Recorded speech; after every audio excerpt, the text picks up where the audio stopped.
Hi, folks. We've got John Winters with me, and he's our supermarket sleuth. Fantastic name.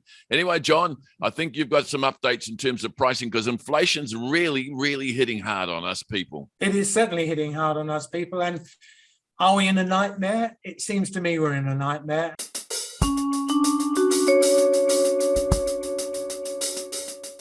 But there's two factors here. It's not only prices, but it's also availability. It's also the shelves. The shelves are, you go in, you don't know what to expect. I almost feel that, and you should not have great expectations, because that's the worst thing to do. You've got to go in and deal with it when you're in there. So be ready to change your mind, change this, change that, be very flexible, because that's the only way you're going to survive. Don't get all uppity. And another good little bit of advice, don't ask any of the staff, when's this coming in or when's that coming in, because they don't know. They do not know what is coming into the store until the truck arrives and they offload it.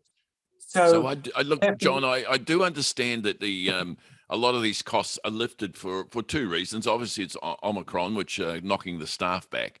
But do you know we produce a lot of dairy products, but I see the dairy products are increased significantly in price as well. Can you explain why? Well, because it's the impact of the fuel price going up, the impact of not having enough people in and maybe getting extra people in, that the impact is taking place because of what's going on around. I went in 2 days ago, I went to the supermarket, there was hardly any milk on the shelf. And normally when I go in, there's plenty of milk, and I'm thinking, whatever's going on? So it's just one of those situations that you can't be complacent when you go in and say, oh, it'll be all right, no problems at all, because it's not all right. And so don't plan. What you must not do is this.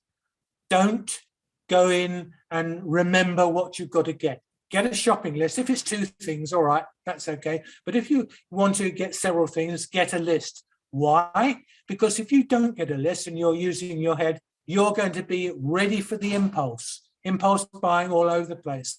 And you can't do that at the moment because of all the rising costs. Your bank balance is suffering. So just stick to the shopping list and vary it. If you can't get that, go for something else.